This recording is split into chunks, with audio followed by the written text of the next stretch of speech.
everyone. So welcome to our OTFS special interest group online seminar. So for today, originally Professor Zhiqiang Wei from Xi'an Jiaotong University was supposed to host this seminar. However, he has some urgent matters to attend to. So I will help to host today's seminar on behalf of Zhiqiang. So I'm Ge Yao from Nanyang Technological University, Singapore. So for our special interest group is a platform to bring together for both academic and industry researchers in an effort to identify and discuss the major technical challenges, recent breakthroughs, and new applications related to OTFS and delayed Doppler technologies. So the sponsors are both the Signal Processing and Computing for Communications Technical Committee and the Satellite and the Space Communications Technical Committee. So if you are interested in our OTFS special interest group, so please feel free to subscribe the mailing list and also check our website. So we have some information always posted on the website. So it's also very convenient to contact our secretary, Shuangyang Li, so who is also our today's speaker. So for today, we have two speakers, Dr. Weijie Yuan and Dr. Shuangyang Li. So the title is Data Detection for OTFS Modulation, a Rethink and Outlook. So in this talk, we will present a summary of the recent advancements of OTFS detection. We will start from the error performance analysis for OTFS with and without channel coding. We will derive the diversity gain and coding gain based on the framework of the pairwise error probability. Built upon the analysis, we further study the reduced complexity detection methods for OTFS. So we will introduce the general concept of the message passing algorithm and highlights the application for OTFS. So we will also show how the delayed Doppler sparse channel can facilitate the algorithm in terms of the error performance and the convergence. Furthermore, we will present the framework of cross-domain detection, which applies both estimation and detection in different domains, while iteratively updates the error performance while cross-domain message passing. So finally, the state evolution for such detection will be derived and some complexity reduction methods will also be studied. So now please allow me the honor to introduce the speakers. So Dr. Weijie Yuan received the bachelor degree from the Beijing Institute of Technology, China in 2013, and the PhD degree from the University of Technology, Sydney, Australia in 2019. In 2016, he was a visiting PhD student with the Institute of Telecommunications, Vienna University of Technology, Austria. From 2017 to 2019, he was a research assistant with the University of Sydney, a visiting associate fellow with the University of Wollongong, and a visiting fellow with the University of Southampton. From 2019 to 2021, he was a research associate with the University of New South Wales, where he is currently an assistant professor with the Department of Electrical and Electronic Engineering, Southern University of Science and Technology, Shenzhen, China. He is the founding chair of the IEEE Consult Special Interest Group on OTFS. He was an organizer or chair of several workshops, special sessions, and tutorials on OTFS and SIG in flagship IEEE and ACM conferences, including IEEE ICC, SPOC, VTC, WCNC, ICASP, and ICCC. He was served as the associate editor of the IEEE Transactions on Green Communications and Networking and the IEEE Communications Letters, and an associate editor and an award committee member for the European Journal on Advances in Signal Processing. He was listed in the world's top 10% scientists by Stanford University for citation impact in 2022. So our next speaker is Shuangyang Li. So He received the bachelor degree, master degree, and the PhD degree, both from Xidian University in 2013, 16, and 21, respectively. He received his second PhD degree from the University of New South Wales, Australia in 2022.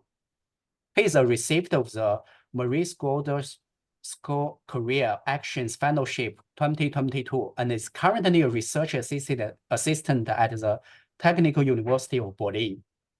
Prior to that, he was a research associate at the University of Western Australia. He received the Best People Award from the IEEE SIG 2023 and the Best Workshop People Award from IEEE WCNC 2023. He was the organizer or chair for several workshops and tutorials on related topics of OTFS, including the IEEE SCC, WCNC, VTC, and ICCC. He is a founding member and the co-chair of the Special Interest Group on OTFS. He is currently an editor of IEEE Transactions on Communications. His research interests include signal processing, channel coding, applied information theory, and their applications to communication systems, with a specific focus on waveform designs. So next, we will invite the speakers to give our talk. And if you have any questions, you may just put it in the chat box or just send it to me. And after the talk, we will have the discussions and with the speakers. So I will stop here and let's just welcome our speakers to give the talk. Thank you very much, Dr. Ge. And I guess people here are more or less familiar with me and Weijie. We have been organizing this OTFS SIG seminars for a while. But it's actually the first time for us to present our work here. So we are extremely nervous, and especially because we are still young researchers, and we hope this is a good opportunity that we can learn from all of us, and we can discuss the interesting topics on OTFS. So I'm going to share first, and okay, can you guys see my screen? Yes, maybe yes. full screen. Yeah, let me see full screen. Sorry, it's in Chinese. Yep. Is this better? Okay. Yes, it's clear. Great. Thank you, Dr. Ge. I'll take it from here. And okay. Yeah, after a discussion with Weijie, and I'm going to present first. This is actually a joint talk between me and Weijie. And the main topic for today is actually the data detection for OTFS. And actually, Zhiqiang has suggested us to have a fancier name. So we added something about the Rethink and Outlook. So I'll start, we will mainly talk about 6 aspects in today's talk. I'll first talk about the background and motivations, and then how to implement OTFS. We'll give a very brief introduction and summary. And then I'll talk about this performance analysis, and afterwards, Weijie will highlight the importance of message passing algorithms for OTFS. And then I'll take over and talk about cross-domain and also some outlooks. So I guess people here are more or less familiar with this topic, so I will not spend too much time on this. So we talk about the backgrounds and motivations for OTFS. This is mainly because in the 6G and the future wireless communications, we are going to facilitate advanced applications for that is actually based on communication. For example, like UAVs, vehicle to vehicle, and satellite and airplane, etc.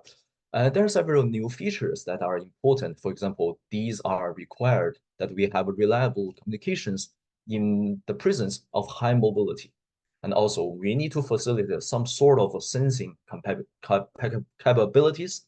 And also, we need to talk about this cyber physical continuum and also some potential applications with the AI-driven wireless communications. And from these perspectives, we highlight that new waveforms are important and are necessary. This is because what we have been seeing so far is that we have a transition from the static multipass channel actually given on this figure here to doubly selective channels. Conventionally, we can use OFDM to deal with multipass and in the frequency selectivity. However, this may not be the case anymore because we have doubly selective. We have both time dispersive and frequency dispersive, and we now need to deal with this. And apparently, there is a technology evolution trend from 1G to 5G and potentially to 6G, is that we need to support higher data rates, and the carrier frequency is potentially going to increase as well, and also the mobility. So to deal with these things, we have moved from the single carrier to multi-carrier systems and to wideband as well. And we also need to work on higher frequency and high mobility. These are all the motivations for us to consider today's waveform, like we're going to talk about, which is the OTFS, of course. And these challenges includes the channel dynamics, which is the doubly selectivity, and what is we want to analyze and understand the operational meaning for the channel and how this is intertwined with our modulation schemes. And also, we want to facilitate the demand for sensing and also align. I think this is maybe the most important, that we need to align with MIMO, especially MISO-MIMO in the future. And actually, as we can see that we have a picture here on the right-hand side showing the doubly selective channel. It actually behaves very dynamically in the time frequency domain. Therefore, we need a new waveform to deal with this selectivity, and this is the motivation. So a brief introduction of OTFS is actually a new two-dimensional modulation scheme that is multiplexing information symbols in the delay Doppler domain. And it works well, has been shown with the high Doppler and actually high delay cases. And the potential is that it can potentially achieve the full diversity from the channel.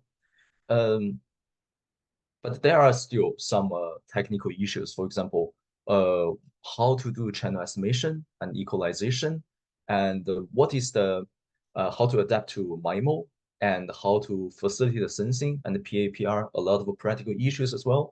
But fundamentally, we want to also understand what is a delay Doppler pulse and how it can be done. And in this regard, I want to emphasize that we have invited several speakers previously, and they have a very clear and great understanding on this delay Doppler pulses and how it is actually behaves in time and frequency. And actually, they are sort of orthogonal, and how to achieve this orthogonality based on time and frequency filtering is also been discussed previously. And also the performance gain potentially over OFDM, we have also talked about this. So therefore, in regarding of these, we are interested in particularly the equalization problem for OTFS, and that is main topic for today. I will briefly introduce the system model for OTFS, which is actually the building block for our further discussion. So there are actually two mainstream architectures. The first one is based on the so-called symplectic finite Fourier transform, SFFT. And this is actually the original implementation that is proposed by Hadani in the WCNC paper in 2017. So what we can have is that we have a bit stream. It first going through coding, interleaving, and modulation. Of course, baseband modulation. And then we potentially add some pilot symbols, which is actually can be seen in the delay Doppler domain as this grid.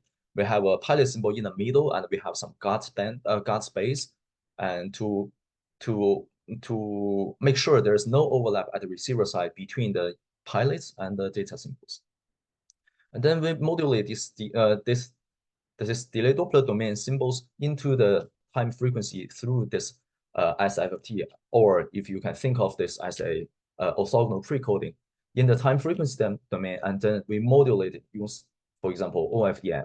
And after going through the channel, what we received is still firstly in the time frequency domain. We can do channel estimation and then data detection, or we can do them jointly, iteratively. There are all papers talking about this. And after the detection in the delay Doppler domain, we have estimated the data symbols, and then we can do decoding and demodulation, etc. And this is a very basic diagram for SFT-based OTFS. And if we look at some mathematics, what we have so far is the first ISFT from the delay Doppler domain symbols XDD to XTF, which is then in the time frequency domain. Afterwards, we can use this Heisenberg transform with respect to the shaping pose GTX, which can be used as a rectangular pose, as what is commonly adopted in OFDM. And then we have the transmitted signal ST. At the receiver side, it is basically the time domain signal after transmitted through this doubly selective channel, and at the time, then we can have this in the time frequency domain by using the Wigner transform, which is basically the mapping with respect to this GRX, which is the received shaping pose. And afterwards, we do this SFT to transform the time frequency domain symbols into the delay Doppler domain. And we ended up with YDD. This whole thing can be actually concisely represented in terms of a matrix form. And this is, I need to give credit to the well-known paper from Professor Viterbo on this matrix form derivations. And for example, we have the time domain channels that can modulate it by this equation here, which is consists of P different paths, and each path is corresponding to have a fading coefficient HI, delay shift Li, and a Doppler shift Ki. And these matrices are the corresponding effect of delay and Doppler. And correspondingly, what we have in the time domain for discrete transmitted symbols is given by this unitary transform with respect to the vectorized symbols in the delay Doppler domain, XDD. So in the time frequency domain, what we have is actually still, if we transform this time domain channel to the time frequency domain, we will have this formula HTF, and correspondingly, we can also represent our symbols in the time frequency domain, and it's given by this, it's also unitary precoded, or unitary precoded symbols based on XDD, and this is a kernel for ISFT. And of course, we have the delay Doppler domain representation, and it's given by taking this inverse, the ISFT for the time frequency domain channels, and we can see it's given by this HDD. It's of the form of this, and we have this XDD, which is directly interact with HDD and resulting YDD. And here is a brief diagram of how these matrices looks like. For example, in the time frequency domain, if we have a doubly selective channels, we will end up with ICIs and ISIs. ISIs is mainly due to at different time slots, we have some interference, and ICI is mainly because of this Doppler effect that shifts our subcarriers from one frequency to another. Therefore, we have this doubly selectivity. However, in the delay Doppler domain, we can see these channels are well structured, although it may not look like very sparse from this channel, but if we reshape it actually based on into this IMN into this matrices with respect to if we reshape this into a symbol-wise equation, we can see there actually each symbol going through the channel will be spread to P receive symbols, and these receive symbols are not co-located. This is because in delay Doppler domain, channels cannot have the same, each path cannot both have the same delay and Doppler at the same time. Therefore, we can see that each symbols in the delay Doppler domain is spread onto several symbols at the receiver side. If you have a strong combining scheme applied at the receiver, we have the potential to achieve the full channel diversity. Okay, then I will talk about this ZAG transform-based OTFS. Actually, this is recently more significant because of the introduction, for example, of OTFS 2.0, ODDM, and also some of our previous works. I think this is more elegant in the sense that it bypasses the time frequency domain representation. What we have is XDD defined in the delay Doppler domain. We directly go through this IDZT, which is the inverse ZAG transform. and we have time domain signals xt. For your information, this discrete Zag transform can be written in this equation on the right-hand side. It's actually a very simple case that we basically doing this doing a Fourier transform. If we talk about the DZT, for example, we have this inverse Fourier transform with respect to some samples that is taken periodically from a time domain sequence. And so based on this DZT and the corresponding IDZT, we have the transformation from delay Doppler domain to time domain. Then what we do is basically add CP and go through a shaping pulse, for example, PT, and going through the time domain channel. At the receiver side, we first do match filtering with respect to the conjugate of PT, and then remove the CP, and then doing DZT, so that we ended up with the delay Doppler domain, symbols YDD. And this whole thing is guided by so-called Zag transform, which is given by this equation on the left-hand side. It's actually corresponding to the DZT in the sense that we use some prototype pulses, PT, plus this DZT modulation to imitate Zag transform in a continuous manner, which is also aligned with this, based on my understanding, of course, with the Zag transform from OTFS 2.0 and also some recent works from different well-known experts in the OTFS literature. So we want to talk about like the matrix form for this, of course. What we have is that this ST, be careful, this XT is the time domain symbols with the CP appended. And then it going through a pulse PT. And this is very similar to the single carrier modulation. And we have this summation over all the possible samples in the time domain. We have the transmitted signal. Then this is, of course, can be represented in the discrete time manner, which is actually the inverse Zag transform plus a matrix that add a little bit of CPs at the beginning of this frame. And then at the receiver side for the time domain, we have this well-known that ray tracing like channel model. Basically, the transmitted signal is delayed and the phase rotated due to the delay and Doppler and superimposed because there are P resolvable paths.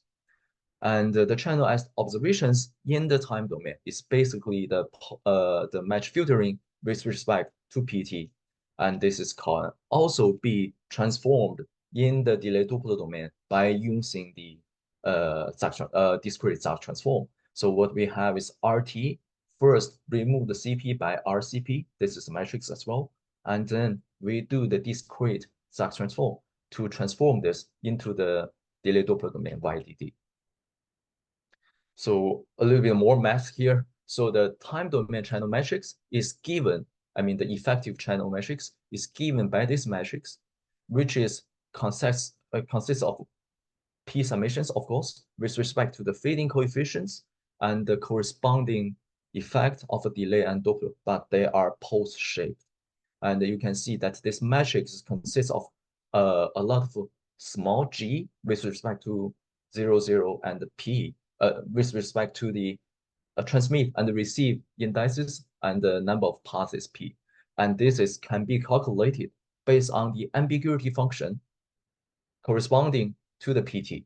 So I like this more because this is actually not very difficult and is actually understandable from the modulation and the concept of single carrier transmissions. And we have this time domain matrix, and effectively in the time domain, sorry, I think I made a mistake here, but this delay Doppler domain channel matrix is basically the transform of this matrix into the delay Doppler domain. And effectively, we can see that the delay Doppler domain channel also behaves similar to this FFT-based case. And we have a little bit of sparsity that depends on what kind of delay and Doppler we're having. And of course, here we include both like I think it's integer delay, but fractional Doppler as well. But we see that there are some spreading here and there, but still the dominant coefficients are still concentrated with the diagonal parts. And of course, there's a little bit of offset on the top right column. Okay, so after briefly introducing the implementation details for OTFS, I want to first talk about the performance analysis in terms of error probability for OTFS. And this whole derivation is actually based on the SFT case, but still it can be applied to this Zhang transform. I think they are more or less, in terms of the channel model, are very similar. So intuitively, what we can see is that we have a signal defined, or say information symbol, that is multiplexed in the delay Doppler domain. For example, using this pulses marked in green and the blue, and in the time domain and the frequency domain, they are actually spreaded according to this Poisson structure, which is actually shifted and phase rotated, following the pattern of this corresponding delay and Doppler indices in this grid. So we have a modulation in delay Doppler domain, and then it's equivalently to have a data multiplication simultaneously in both time and frequency. And this follows a very interesting pattern given on this. And we can see that normally, if we have an underspread channel, the channel has a maximum delay with less than t and maximum Doppler but less than 1/t, then this is a coherence region. And therefore, we can see that each symbol going through a lot of different coherence regions. Therefore, it has the potential to achieve full channel diversity. To mathematically examine this, we follow the framework from Professor Viterbo, and basically we can restructure the delay Doppler domain input-output relation into this equation by taking all the fading coefficients outside of the matrix, and the equivalent code word matrix consists of the delay and Doppler shifts with respect to the transmitted singles x. And then at each single pass, the equivalent channel is given by the delay Doppler shift and taking the transform to the delay Doppler domain. And then based on this, we can define this pairwise conditional Euclidean distance that is basically the norm of this matrix and H, and is given by this equation. After some derivations, what we can see is that from the conditional pairwise error probability perspective, this error probability of transmitted x received as x prime after detection, of course, under this channel coefficients is bounded by this exponential term with respect to the Euclidean distance. And then this is actually can be calculated based on this well-known knowledge from this pairwise error probability, which is basically the eigenvalue distributions of this corresponding matrices, and also has something to do with the channel power profile of the channel. So if we also, in the case of full diversity, this R term here becomes P, and this determinant can further be reduced by this by the Euclidean distance divided by P. So we can see that from here, we can see there is a very interesting trade-off between the average exponent P and the SNR improvement of given by this Euclidean distance divided by P, which we call it coding gain. So what we see is here, what we observe is that if we have a larger P, the average exponent increases, meaning that the slope of our beta error rate, for example, is very, very steep. However, for the SNR gain, that is actually reduced because this Euclidean distance is divided by P. We have a larger P, then we have a smaller coding gain. And the observation from here is that the diversity gain actually can be increased if we have a multiple independent paths. This is also the benefits of having the full diversity. The full diversity is actually here is given by P, which is the numbers of paths in the channel. And however, the coding gain decreases with the number of independent paths, meaning that if there's a lot of paths in the channel, channel coding does not help too much in the case of OTFs. We have some simulations here. If we consider, for example, a convolutional code with Euclidean distance 12 after modulation, of course, we can see that from left-hand side, if we're using 16 QAM and the QPSK, we have that with different paths, we can see that the coding gain is basically corresponding to the shift in terms of the SNR, which actually becomes smaller when the path is more. And on the other hand, we can see that when this path increases, the slope of the frame error rate actually becomes steeper. That means the error exponent is better. So this actually proves that the OTFS has the potential to achieve full diversity. And can also be with and without coding, of course, because we have both uncoded case and the coded case, they follow roughly the same slope here. And then we want to make a comparison with OFDM. And here, to have a fair comparison, we apply the maximum likelihood detection for both OTFS and OFDM in the presence of the doublet selectivity. So we can see that for coded case, even with this OFDM cases, we can see that the performance is more or less over here. And the uncoded case is actually worse, and in terms of the slope as well. That means OFDM requires coding to achieve full diversity or to improve the diversity. And however, in the OTFS case, what we can see is that the coding basically only gives us some coding gain in terms of shifting the curves in terms of the SNR. However, it does not help too much for this slope, which is the diversity gain. I think this is the main takeaway message from this section, is that OTFS has the potential to outperform OFDM even in the coded case. But of course, to make it fair, here we do not consider a very strong code. If we have a stronger code, the performance are different from here. Of course, that OFDM and OTFS can all achieve channel diversity, but at the cost of a higher complexity for decoding, of course. Okay, I think now is Weijie's turn, and thank you for taking over from here. Yeah, okay, thank you, Shuangyang, for the introduction of the maybe system model and also the performance analysis framework. Okay. So next part, I will briefly introduce some message passing algorithms for OTFS detection. So I think everyone focuses on the problem of detection, right? And you have already seen the system model. We can see, I'm sorry.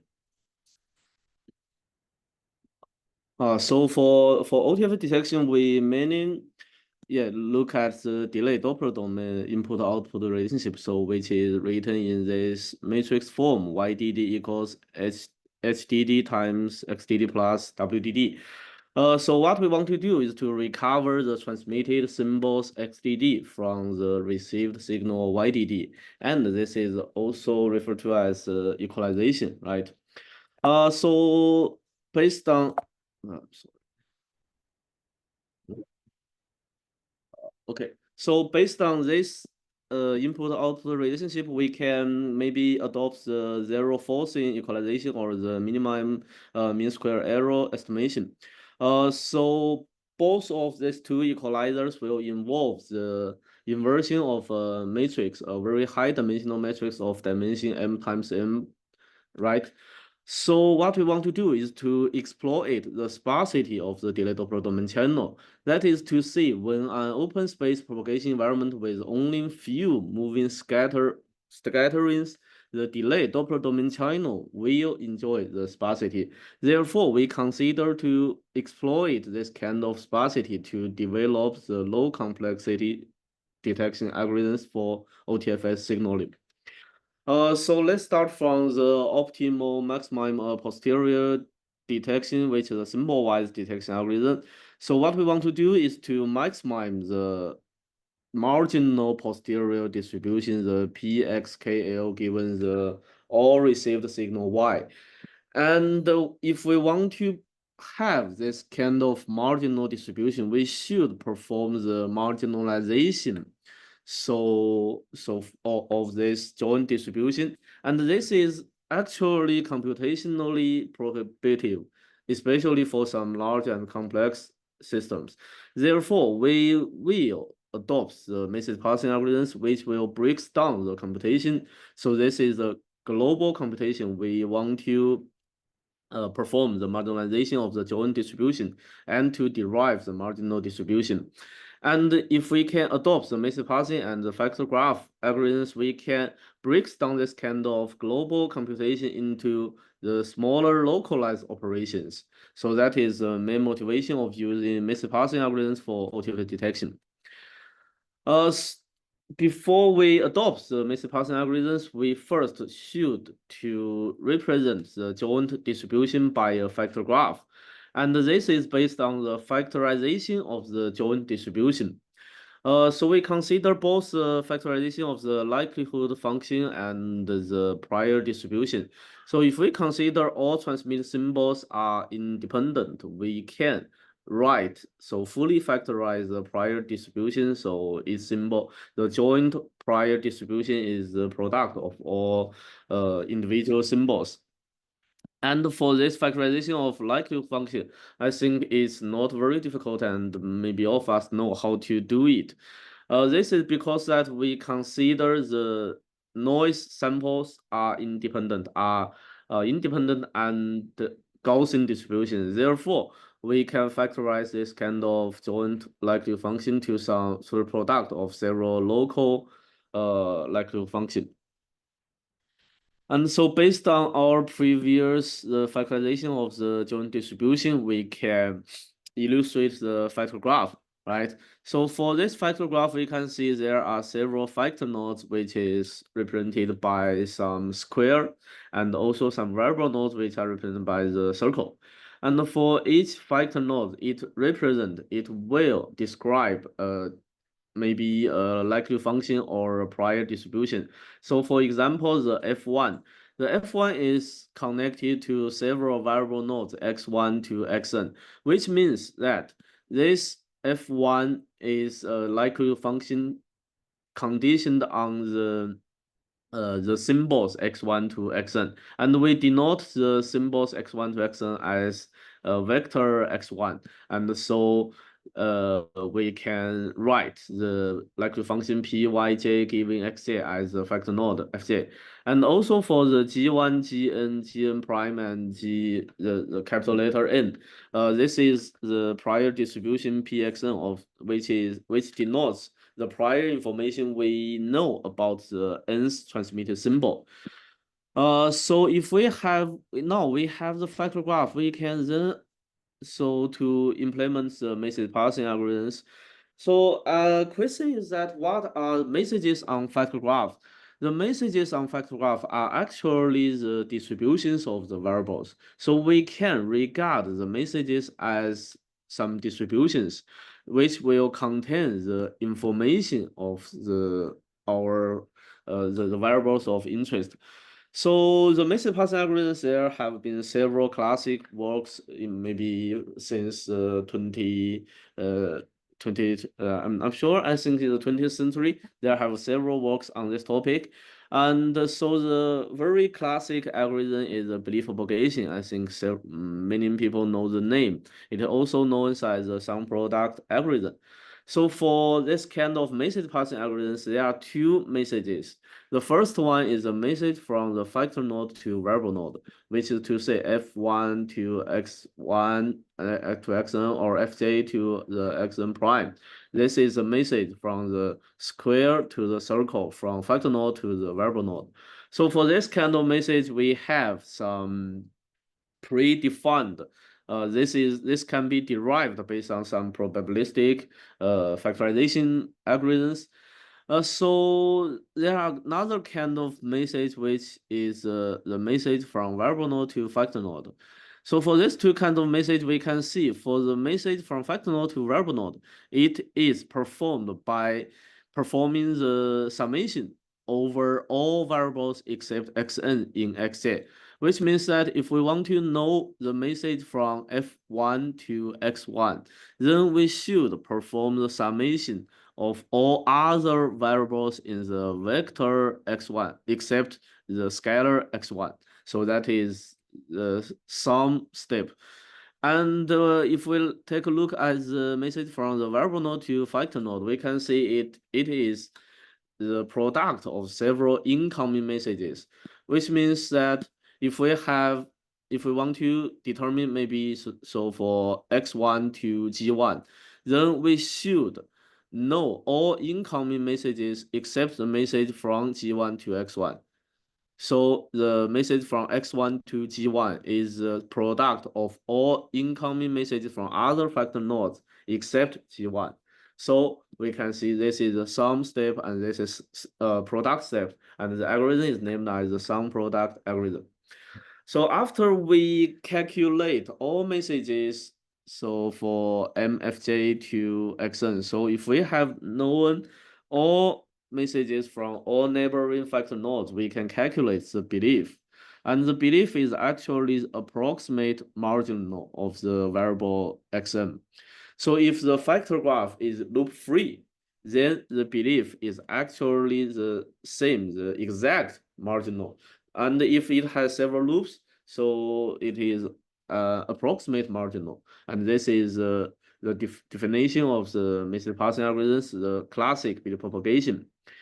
And for the belief propagation, so the next problem is that how can we reduce the complexity? Because we know for our considered OTFS detection problem, the transmitted symbols are discrete distributed, right? For example, for the symbol, transmitted symbol xn prime, it will have the A constellation points. It has a constellation point, and for each constellation point, it is defined as a chi-I and with a probability Pn prime j. So for this for this message, it will have several states. It has A states, right?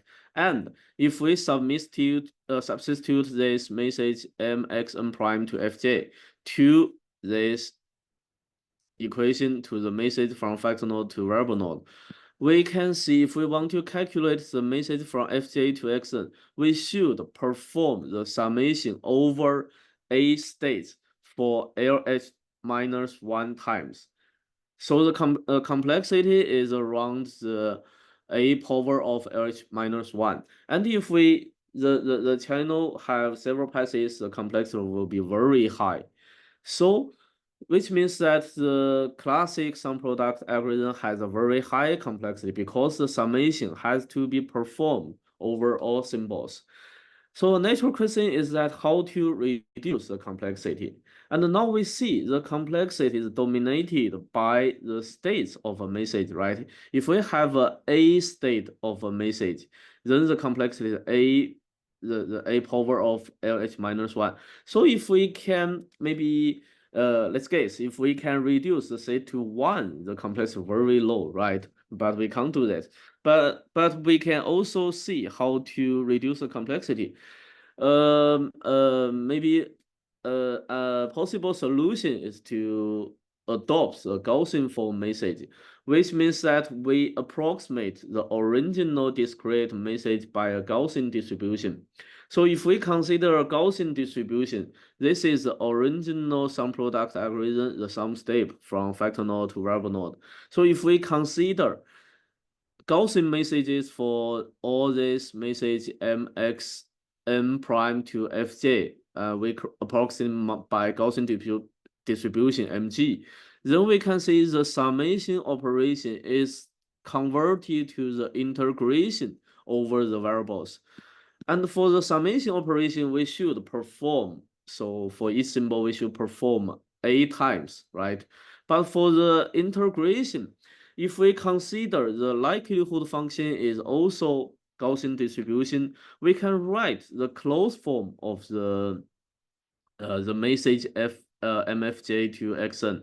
And we can see that after some integration, some calculations, the message is still Gaussian. The MFJ to XN is still a Gaussian distribution, and it is written in a parametric form. And also, the mean and variance of this Gaussian message can be also obtained in a closed form. And so we can see, so to calculate this kind of message, we should perform several summation operations. But if we write the Gaussian messages for this message, we can see we can now only focus on the calculation of the mean and variance, and also the complexity is very low, we can see, right? But the problem is that if we consider to use the Gaussian form messages to approximate the original discrete distribution, we will experience performance degradation. We will show it later, because that we have loosened several various information. So what can we address this problem? We consider a hybrid detection framework, which means that we only approximate a few symbols by Gaussian, and the other symbols are still written by original discrete messages. So how to choose? This is maybe a problem of the variable node partition. We consider to choose the MEM passes. The MEM passes are the channel passes with maybe a higher channel gains, and it will contribute more to the received signals. So if we consider to keep the original discrete messages for the MEM passes and to approximate the messages from other passes by Gaussian message, we can still achieve a good performance, but at the same time, the complexity is reduced significantly. And if we consider to use this kind of hybrid detection framework, we can also derive the message update. So this is the equation. And now we can see we have reduced the number of summations. So for the original the classic sum product algorithm, we have to perform the summation over A states for LH minus 1 times, right? And now the times reduced to the number of MEM passes, which means that if we only choose one pass as a MEM pass, so we choose the path with the highest channel gain as the MEM path, then the complexity, the summation has to be performed only once, and all other passes, the messages from other passes are approximated by Gaussian and can be easily obtained by using some the Gaussian message manipulations. So it's very easy. So we can see that now, based on this kind of hybrid detection framework, we can now control the complexity by choosing the MEM passes. And here's the simulation results. We can see that. So if we consider to use the pure Gaussian approximation, so we approximate all messages by Gaussian, and we don't adopt the damping factors.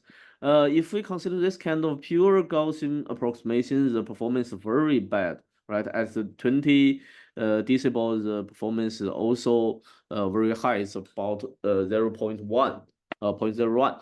And we can see if for our hybrid detection algorithm, we can see our performance improve significantly.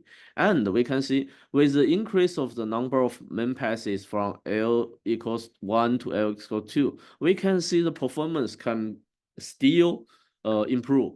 And also we can see that our hybrid detection algorithm can achieve the very high complexity symbol-wise MAP detection. And so this is the hybrid detection part. And the next part, I will introduce a Gaussian mixture message pattern. This is because that we have said before in our previous slides that the Gaussian approximation will introduce the performance loss, right? And we consider to use Gaussian mixture distribution to represent the message. So if we consider the Gaussian mixture distribution, the GMD, then we can flexibly adjust how many components we are used for this Gaussian mixture distribution.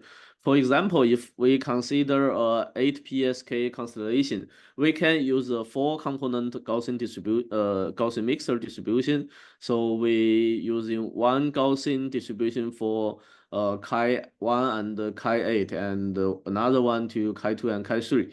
So this is a 4-component GMD. And also we can consider a 2-component GMD. So for the symbols chi4 to chi7, we use a Gaussian distribution, and the other symbols we use another Gaussian distributions. So based on this kind of framework, based on the Gaussian mixture distribution, we can flexibly choosing how many components we will use to represent the constellation points original discrete message. And for Gaussian mixture distribution, the message the distribution is given as in this form, and it can be seen as a summation of several Gaussian distributions with weight pi k. And for example, if we consider the 4-component Gaussian mixture distribution for HPSK, so we consider to use one Gaussian distribution to approximate 2 constellation points.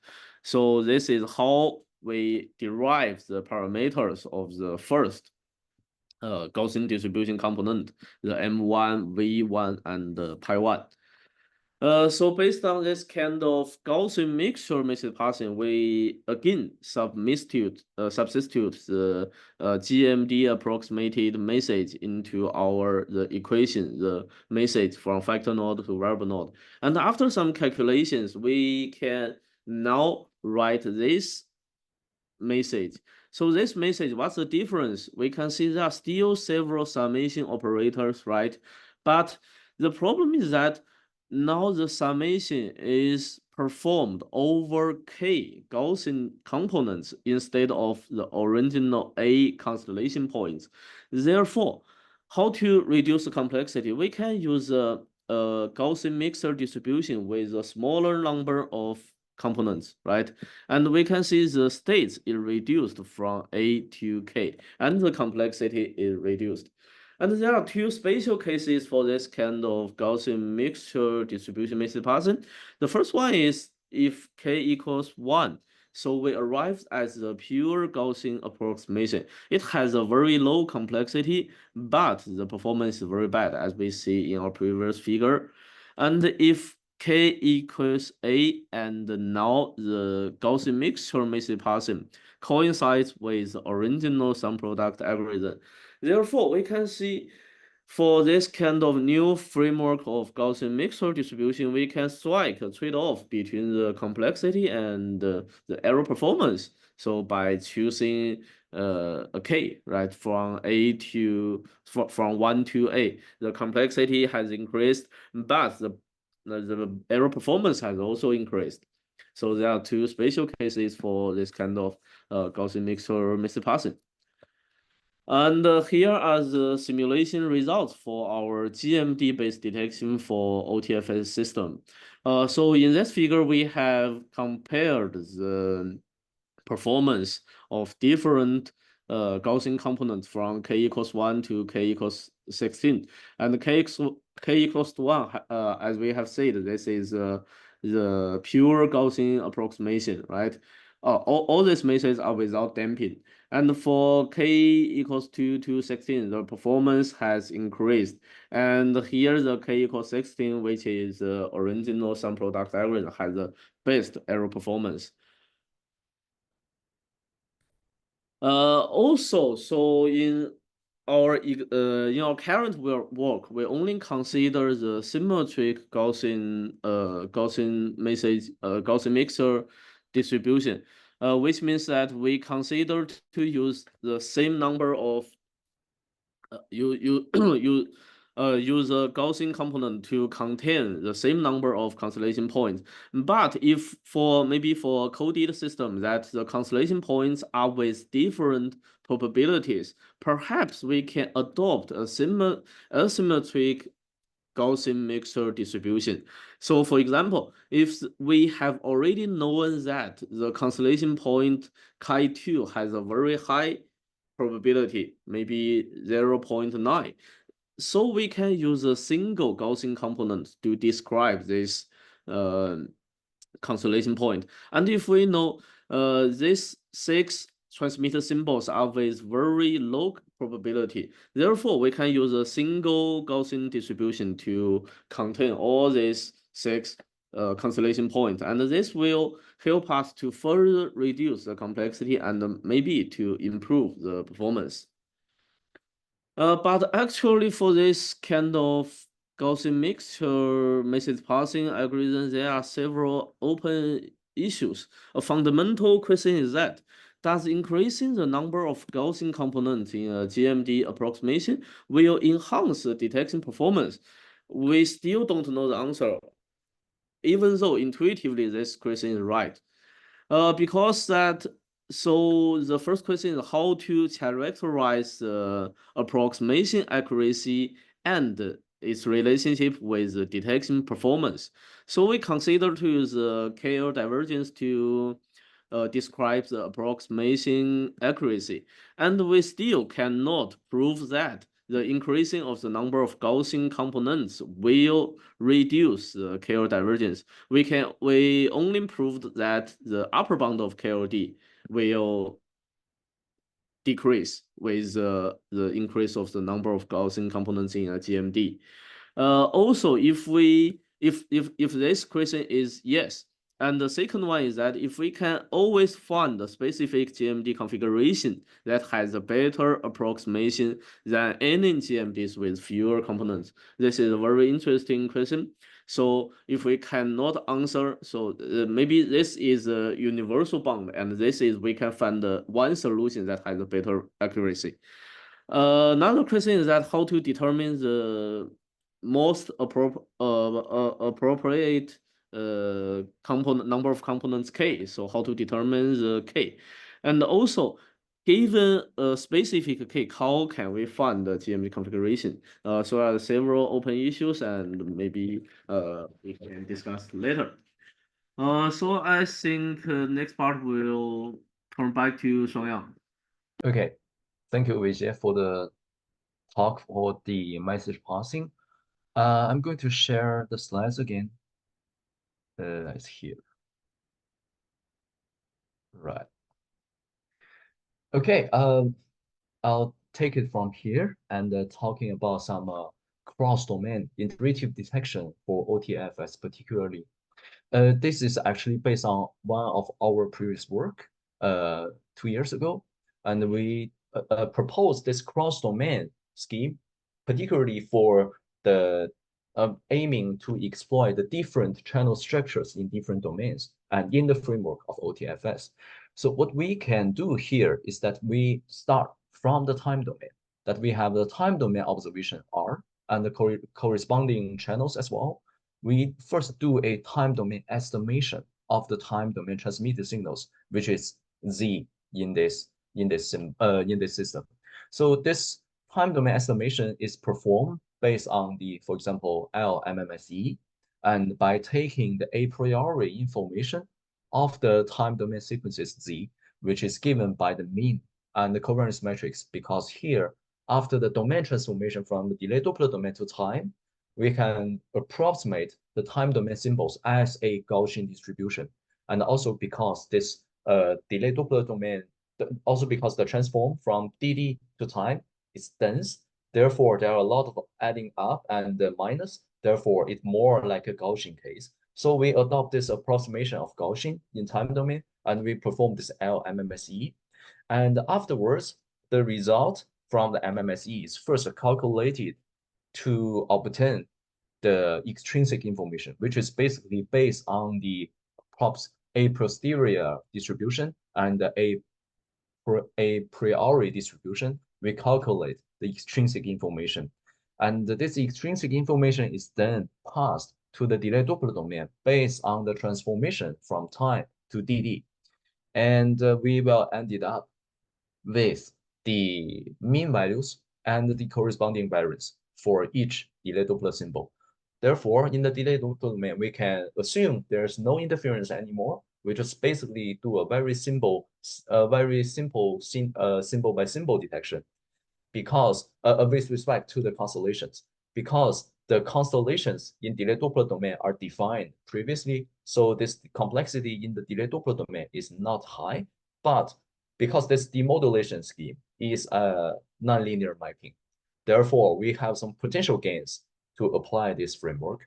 And the output from the detection is then passed to the time domain and calculating the extrinsic information as well, and finally pass back to the time domain estimation of Z.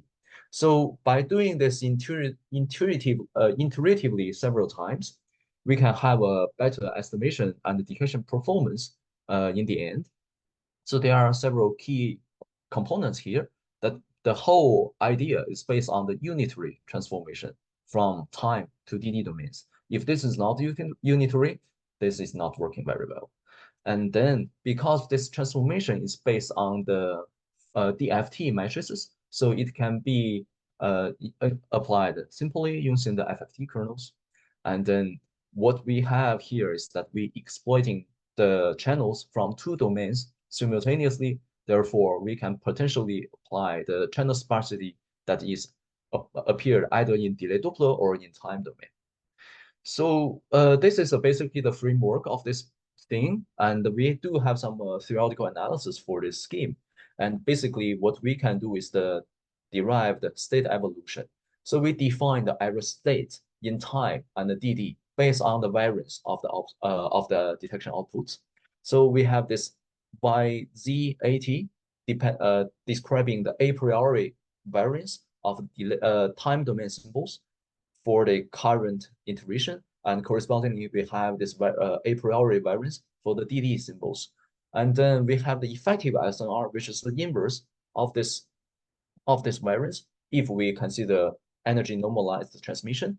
And we have correspondingly delayed Doppler domain SNRs. And we can derive the evolution between DD posterior, we can derive the evolution from the posterior coherence and of delayed Doppler domain and the time domain a priori variance, and which is the same for the DD domain.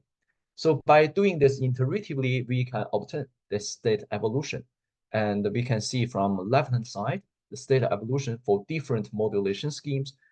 Considering, for example, QPSK and 16 quant, they're different, but what we have is actually very close to the actual performance through obtained from the simulations. We have the average MSE whereas I think this is in the time domain, and we can see that this MSE actually decreases with more iterations here. And normally after 4 or 5 iterations, this MSE is converging to the threshold, and this threshold is actually accurately bounded by our theoretical derivations. And on the other hand, we can also monitor the effective delayed Doppler domain signal to SNR here. This is because in the delayed Doppler domain, what we use is purely a symbol by symbol detection, right? So the effective SNR is the only measure that determines the performance. And obviously, we have this bound, which is given by the match filter bound, actually by considering all the energy from the intersymbol interference is extracted and added up constructively. And therefore, we have this optimal bound that is not achievable even by maximum likelihood detection, but it gives the bound for this effective SNR. And we can see that from the derivation we have, the effective SNR increases all the time until it converges to this bound that is very close to the optimal case in terms of SNR for both QPSK and 16 quant. And here are some results for the bit error rate. For example, what we can see that if we consider fractional Doppler case, which is a bit difficult to do in the delayed Doppler domain itself, but by doing this iteratively, you can see the performance actually improves from the MMSE performance to the maximum likelihood performance that is actually obtained by assuming there is no fractional Doppler. And what we can see that even with just 2 iterations, the performance increased a lot. And after 5 iterations, it's already converging to the maximum likelihood weights. And in comparison, we have also shown the plot comparing to the MMSE performance at the same bit error rate, but we are focusing on how much SNR gain we have. Again, that with different modulation schemes and different constellations, they are different. But no matter what, our proposed scheme actually has a better SNR gain when there's more iterations, and it converges after 4 or 5 iterations. So the next I want to talk about is some potential complexity reduction for this cross-domain framework. We are looking into the details and why this is working well. So we have two observations. First, that the channel delay in the time domain only introduce ISI, but this ISI is always constrained with 2 adjacent time slots. This is because we are working in the underspread channel, and the maximum delay is smaller than the time slot duration, which is capital T in our cases. And the second observation is that the Doppler effect does not affect the channel sparsity in time domain because it's a phase term in time. Therefore, what we can do is to apply a reduced sized MMSE in the time domain that only look to the 2 adjacent blocks here to do this reduced complexity MMSE. And more specifically, what we can have is that we take the channel observations from 2 adjacent time slots in the time domain, and we formulate this equation that is actually based on the time slot, the information from the current time slot that we are interested in, and also some interference from the previous one and the forthcoming one, and plus some noise. So we have these effective channels that we can use to apply this reduced complexity scheme. So this what we propose to do is to use a reduced size MMSE to mitigate the time domain ISI. Well, because the time and the Doppler they are Fourier duals. Therefore, we can use this cross-domain iteration to mitigate the interference of Doppler. And here we do a little bit of interference cancellation to get rid of this term by taking the estimations from this ISI-1 and the ISI+1 based on the previous iterations.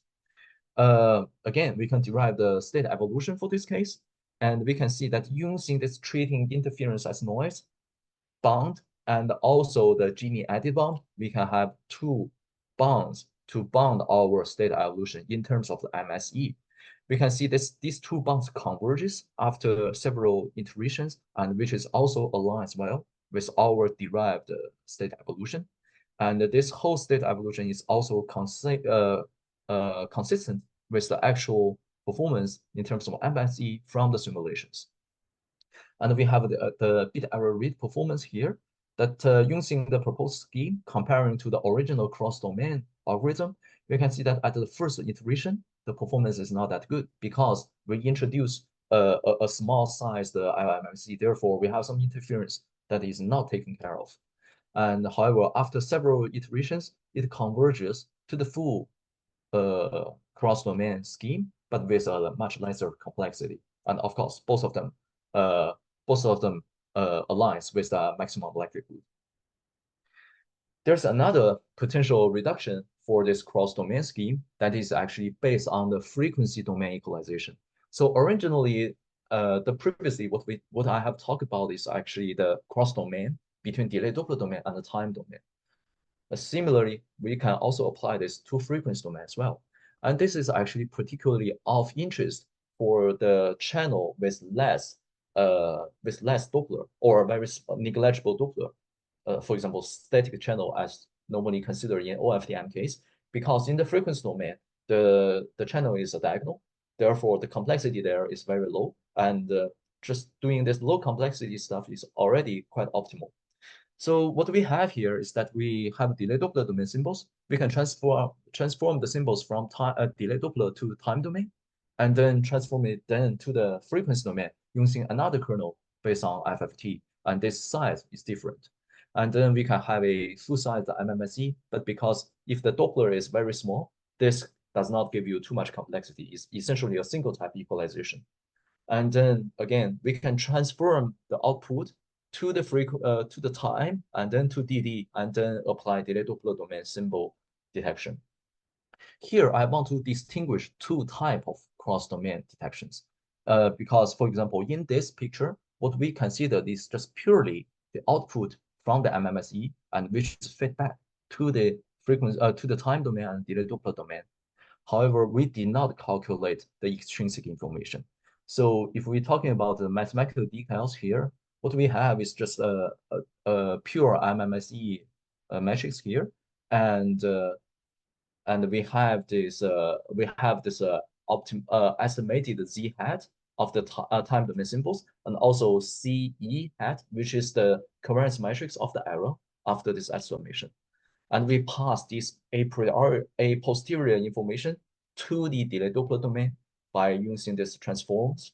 And then we have a converging delay Doppler domain variance in the sense that the transformation are dense and unitary. We have basically the variance of delay Doppler observations converges to a fixed value that is based on the channel condition.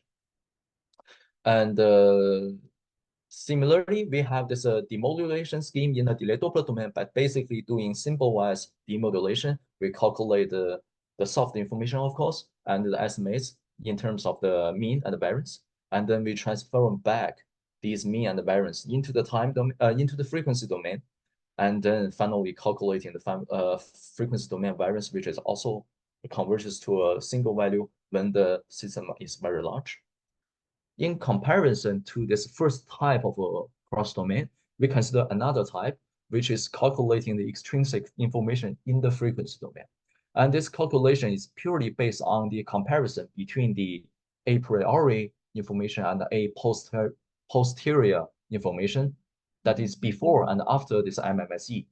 So the calculation can be detailed in this case by considering very long sequences, because there's a variance, a single value variance is sufficient to characterize this covariance matrix. So we have this kind of a simplified calculation for the mean and the variance. And the rest is the same to the previous case.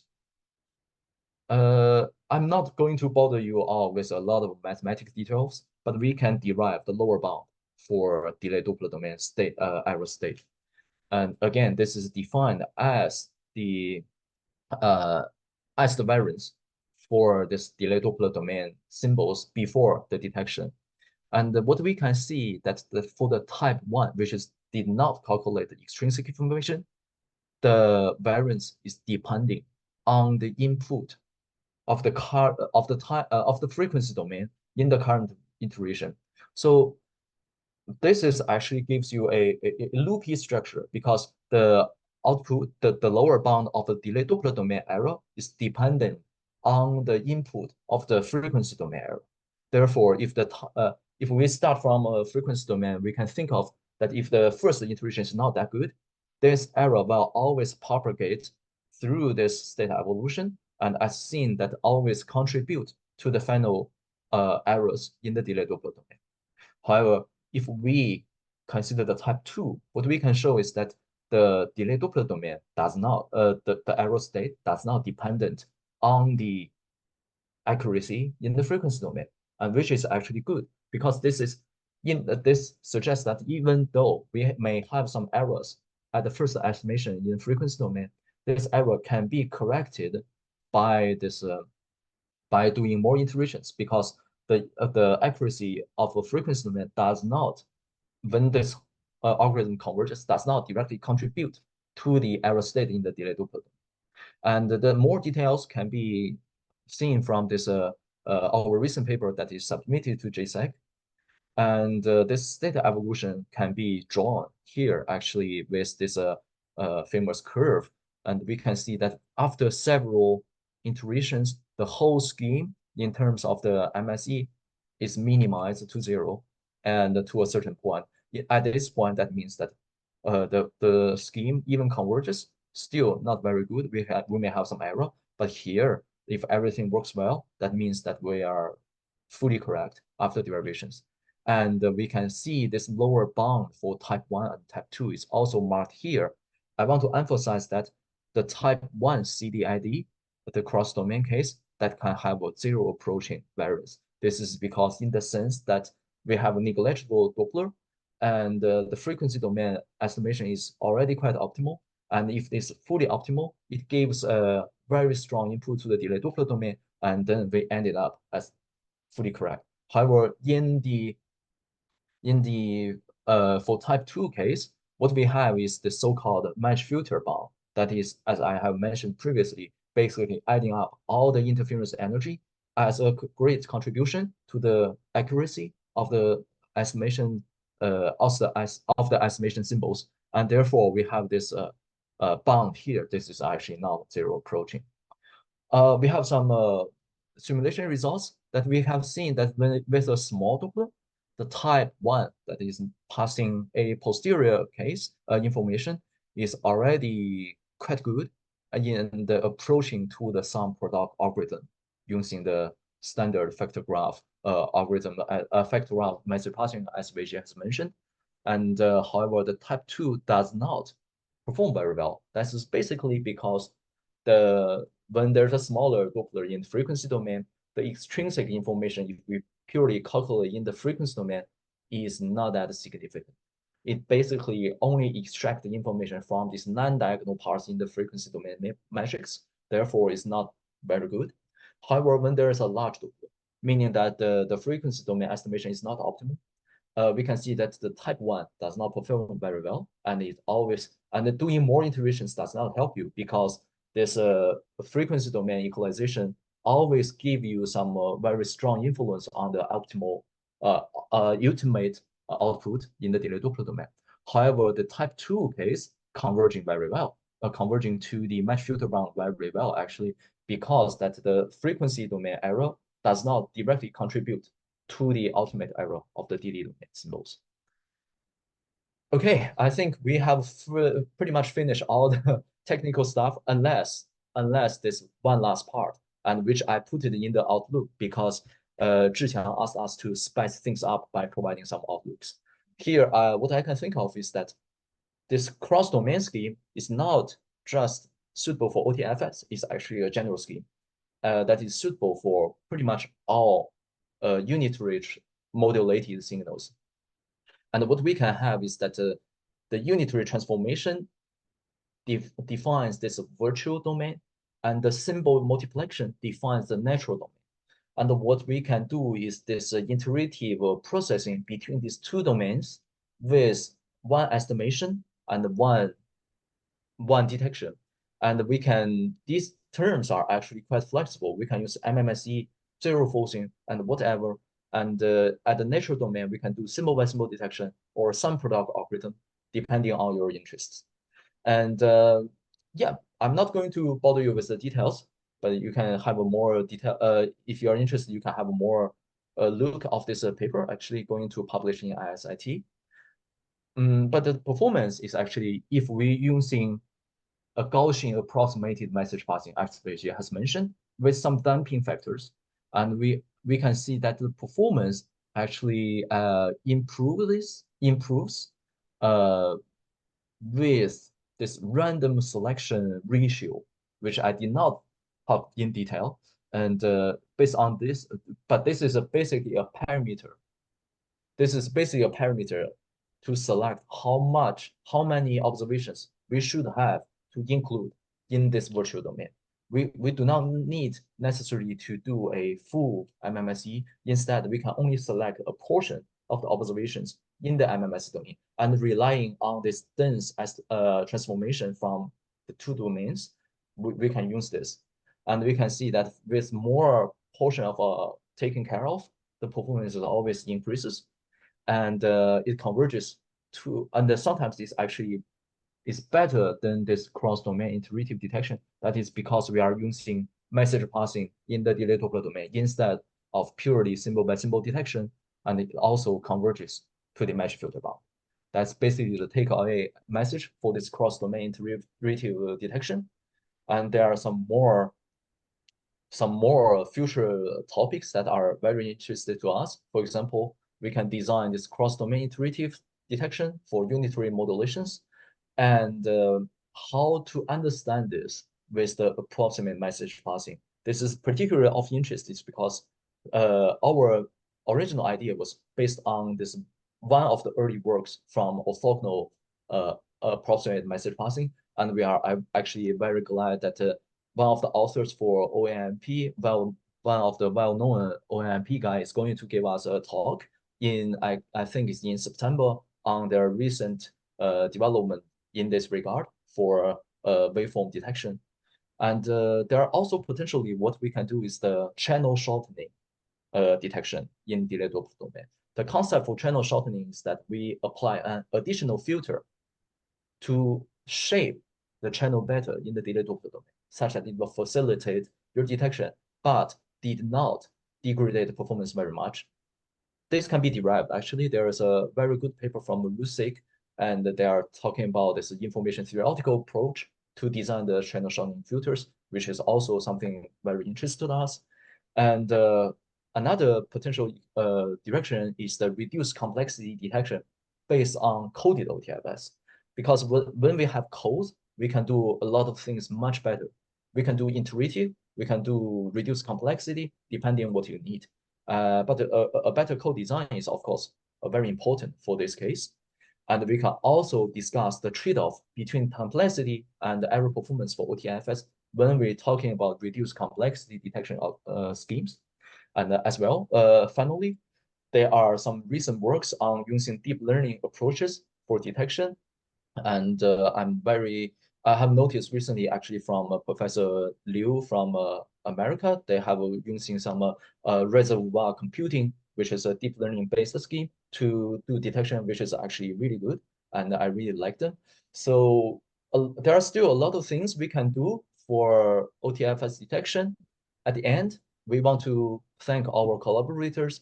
That is Professor Jinhong Yuan, Professor Emmanuel Viterbo, Professor Yi Hong, Professor Roni Hadani, Professor Baoming Bai, Professor Giuseppe Carey, and Michaelas Mathoras, and also Professor Robert Schubert. And that's all. Thank you for listening. Okay, so thanks, Weijie and Shuangyang. Thanks for the wonderful talk. So now we will have the Q&A session. So if you have any questions, you may just test on the chat box, or you may just also send me your question directly if you want. So now we already have one question. The author is this audience is wondering that if the time domain channel equalization has a better sparsity than the delay Doppler domain. So why do we use the delay Doppler domain signaling such as the OTFS? So I think the audience is wondering if the time domain is more sparse, the time domain channel is more sparse, why do we need to propose to use the OTFS since the time domain channel is more sparse than the DD domain? Yeah, I think this is a question. Yeah, I think this is actually a great question. I'm not sure if Weijie wants to answer. If not, I'm going to answer it. Please. Yeah, thanks. Okay, so what I think of is like a sparsity is not the only thing that we pursue here, actually. What we want is also the error estimation, performance.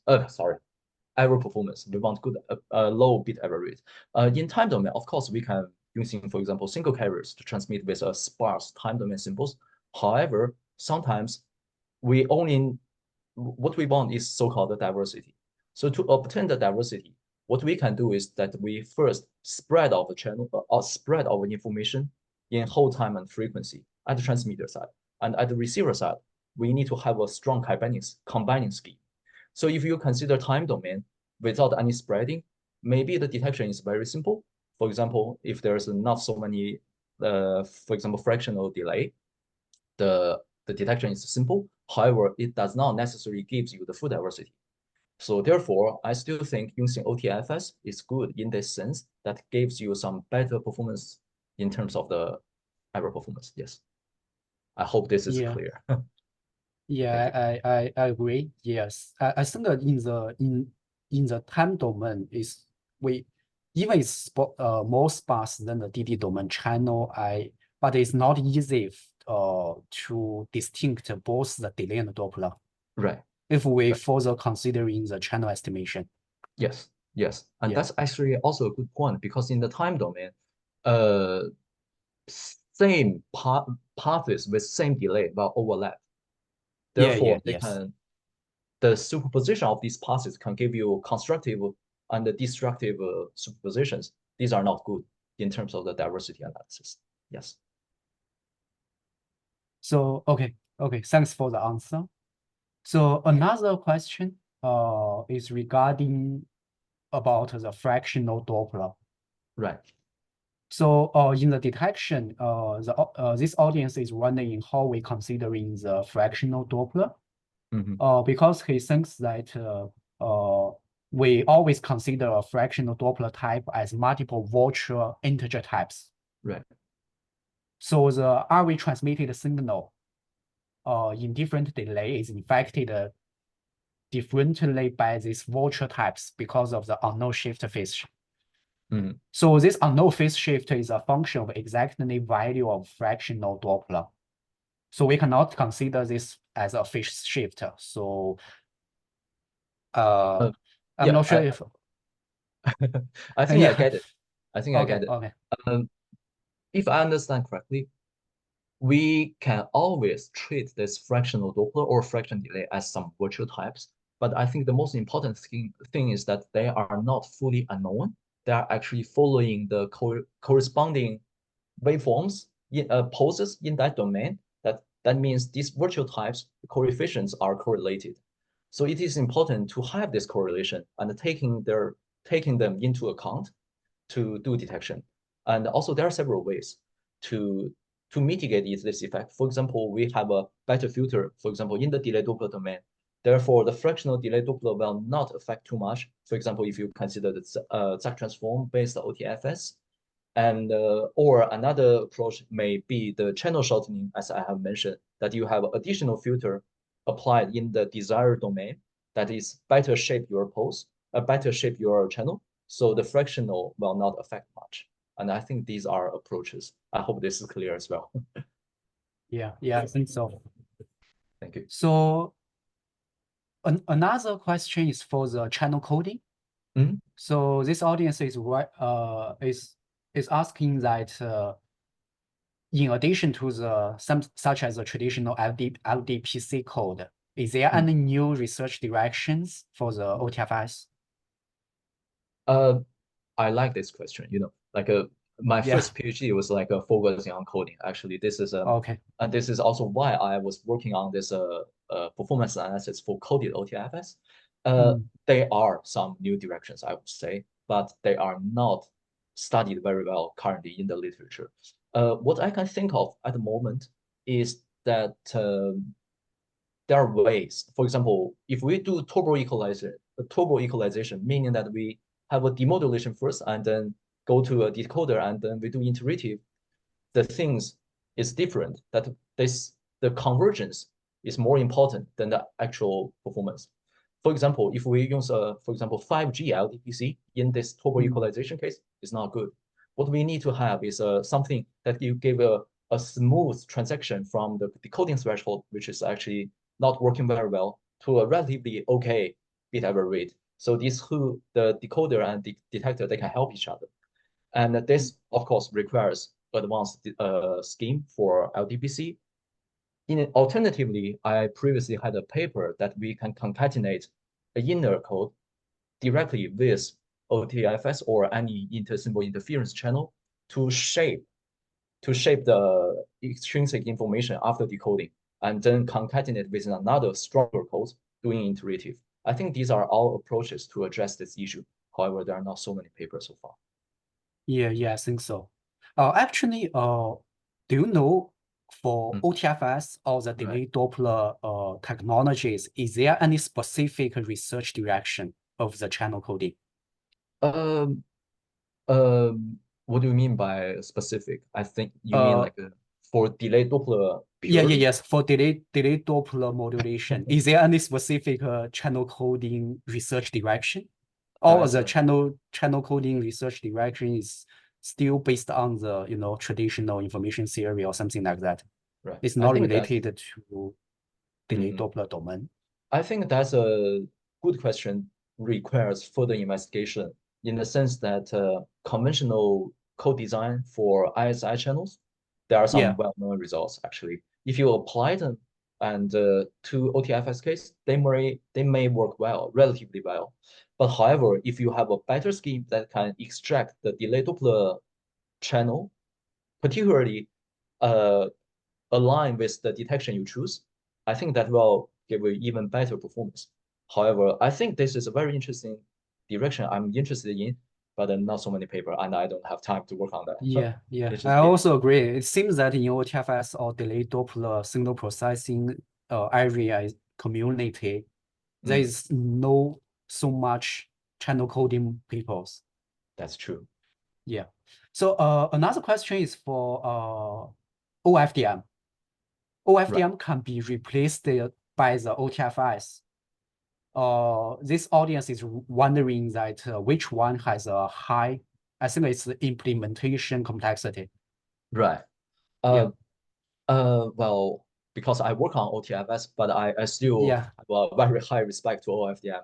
So what I can think is like there are, depending on the transmission scenario you are working with.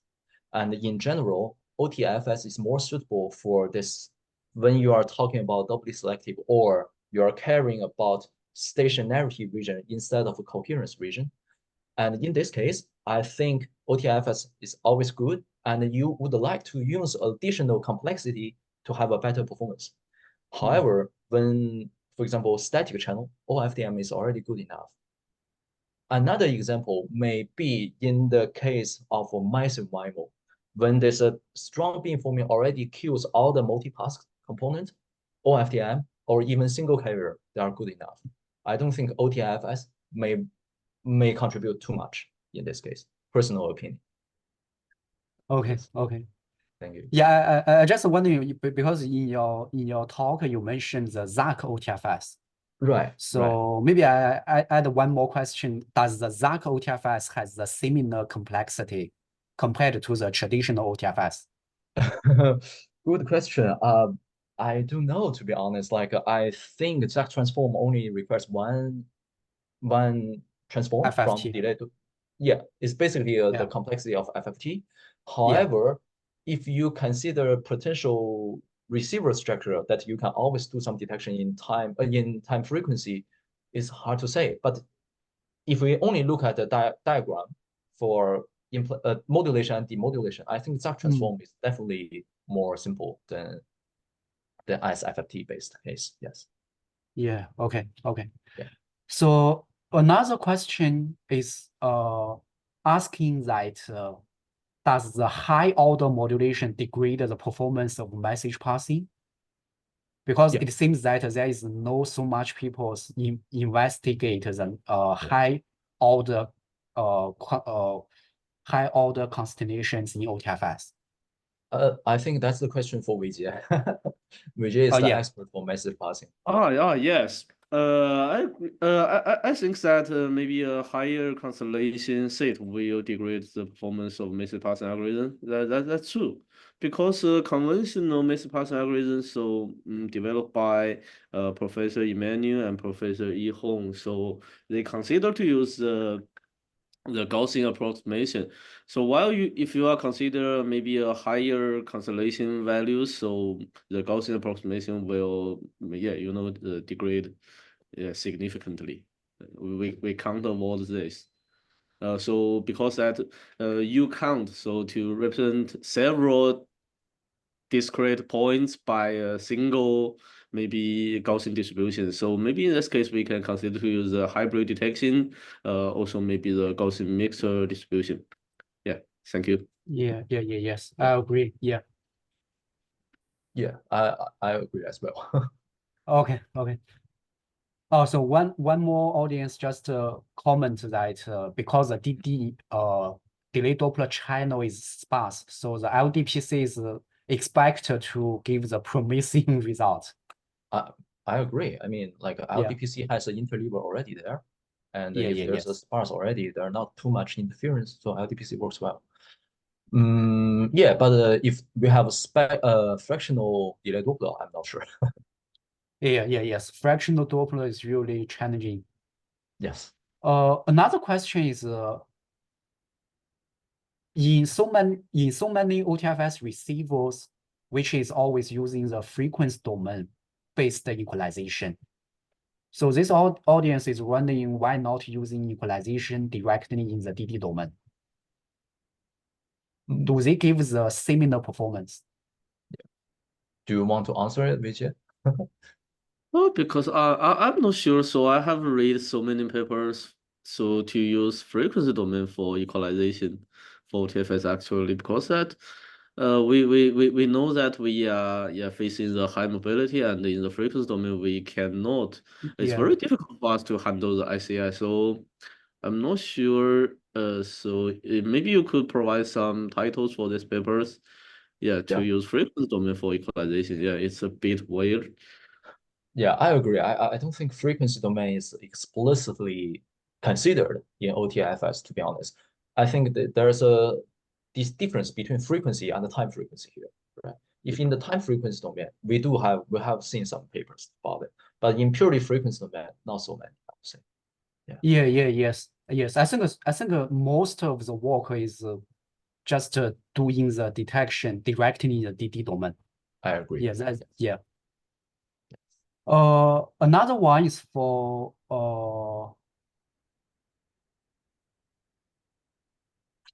another question is that the symbol detection technology, such as message passing and MRC, which has the low the BER output of such detection technology has the low BER than that of other algorithms. But after the turbo decoding, there will be some error flow. Right. So the BER after frequency domain equalization is also high. But after the turbo decoding, it is actually better than the message passing and the MRC. I'm not sure if I fully understood this question, but there are certain cases that a turbo equalization does not help you very much. I mean, the thing confuses me here is like a turbo decoding is like because you are using a turbo code or you are referring to turbo equalization. If it's a turbo code, then it's different because turbo code is very strong. It has a strong waterfall, and therefore it is not suitable for ISI channels in general. However, if you are talking about turbo equalization, that is because message passing somehow gives you a very confident output, which sometimes is overconfident. I think Weijie has more right to say here, but like if it's overconfident, it actually has a lot of errors, and this is not very good. I'm not sure if I answered correctly. Do you want to comment a bit?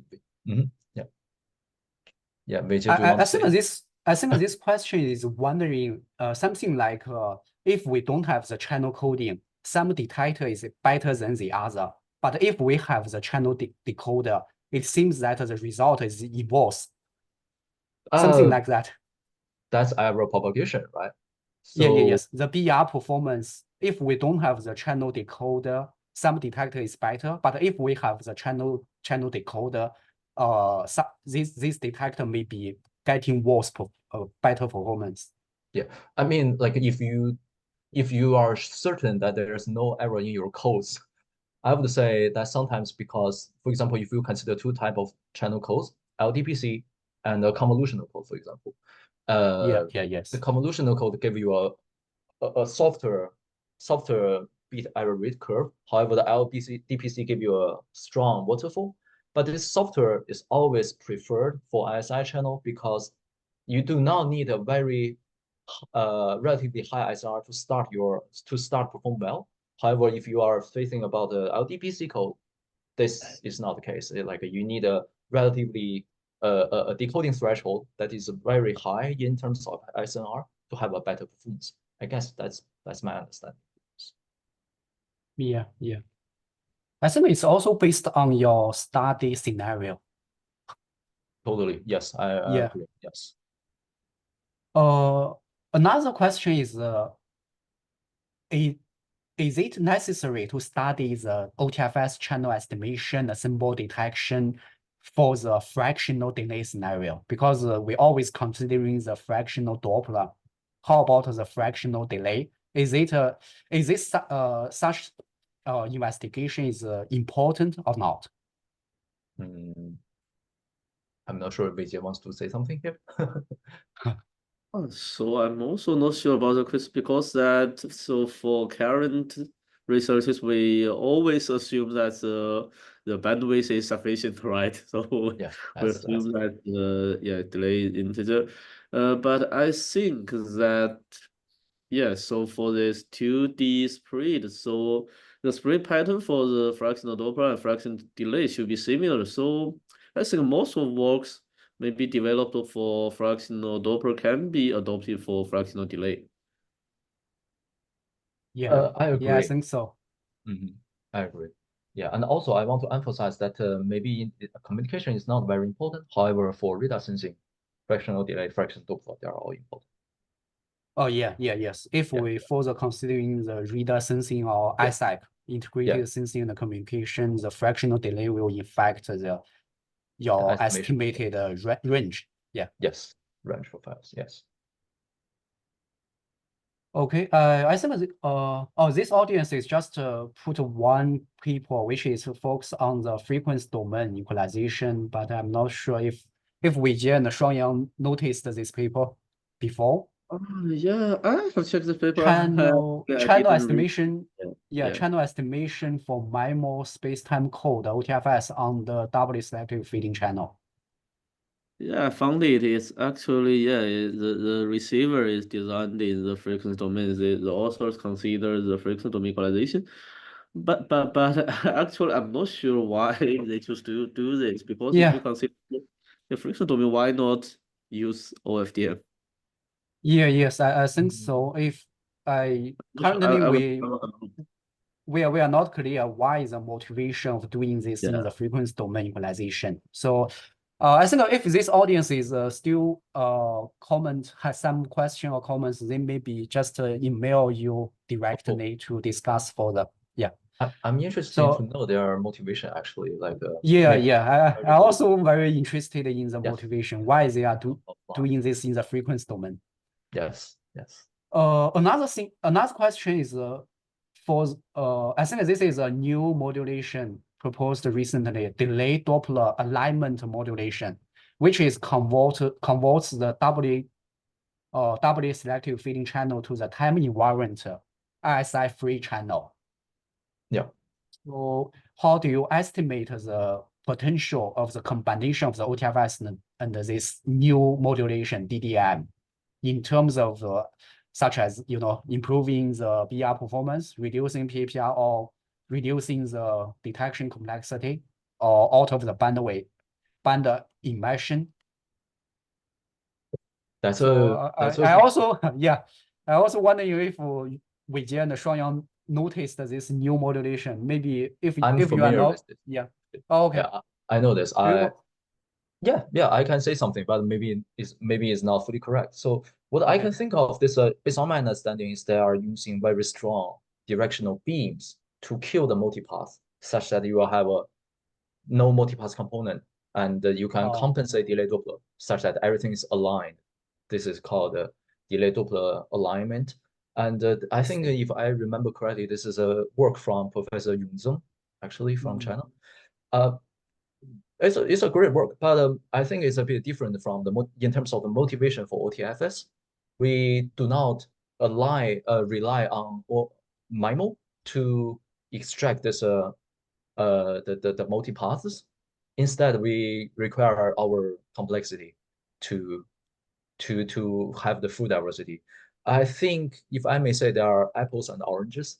If you want, you can also include this like a fluid mobile antenna. Recently, they are also using antennas to somehow help the system to exploit the small scale fadings. But the different in terms of, I mean, the motivations are different. So that's my understanding here. Yeah, actually, I'm not familiar with this new modulation. So based on your answers, I just wondering, does this means this new modulation requires some channel state of information in advance before the data transmission? Based on the paper I read, yes.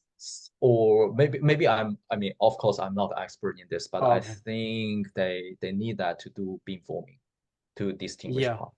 Yes. Yeah, which means we require some CSI before the data is transmitted. But for I think for OTFS itself, we don't need any CSI information. No, but like if you are only consider this like a SISO communication, if you have a CSI, you can just do SVD, right? That's already the optimal, I think. Oh, yes. Oh, now we have so many audience just to verify that the LDPC can give us promising performance if the delay Doppler channel is sparse. Right. So, yeah, another question is for the deep learning. This audience is just wondering, does the deep learning is still very important for the channel estimation, the signal detection? Since he thinks that the deep learning just lack of the interpretability. Right. Why we need to still, use this black box? Well, I'm not sure, Weijie, do you want to answer? Yeah. Thanks for this. So I actually, Shuangyang, I'm not expert in the area of deep learning, but but actually we have tried to adopt the deep learning for solving the transformation and the signal detection problem. And indeed, there are several issues remain. So it was research, but I'm not sure if it has a significant research value. So we can do research, we can publish works in this area, and maybe it will guide us for some practical research design. Yeah. And actually, regarding the interpretability, I think there were some works in the computer science community that has provided good interpretability for deep learning for the neural network. So yeah, I agree, and I also want to add on. Actually, eventually, if we are engineering, we just care about the results, right? If I may say, sometimes it gives you some like good results by not using it, and especially I do see some works actually in the regime of OTFS. They are using neural networks. They have great interpretation, and the performance is very good. They do not need to do channel estimation detection separately. There's a black box. They can tell like you can infer what they are doing, but eventually the performance is also good. So I'm convinced. I'm convinced, and we are actually thinking about like inviting professors who are working on particularly machine learning based OTFS detection to our seminar in the future. We're still working on it. Yeah. Hope so. We can invite some deep learning experts to comment so much. Yes. So currently the last question. Does the existing sparse channel estimation algorithm, such as the OMP, still suitable for the OTFS channel estimation? Yep. Weijie?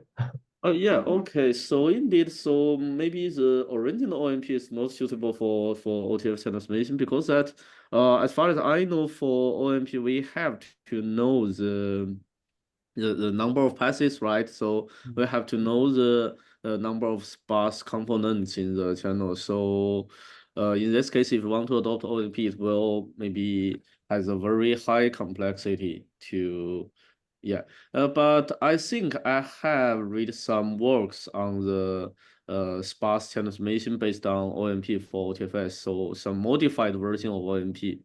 Yeah. Yes, So I agree. There are a several lot. words on this topic. Yeah. Yes. Okay.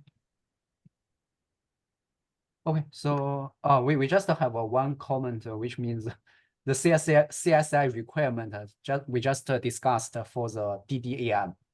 This audience thinks that we can use reinforcement learning to address this problem. Well, potentially, yes. I'm Yeah. I'm not very sure, to be honest. I'm not an expert in learning, but I think that sounds interesting. Yes. Yes. Okay, so I think that we finished all the questions so far. So if the audience still has some questions, I think that they can maybe just email directly to the speakers later on offline. Yes. So thank you for your attention. So thanks for the speakers. Thanks for Weijie and Shuangyang.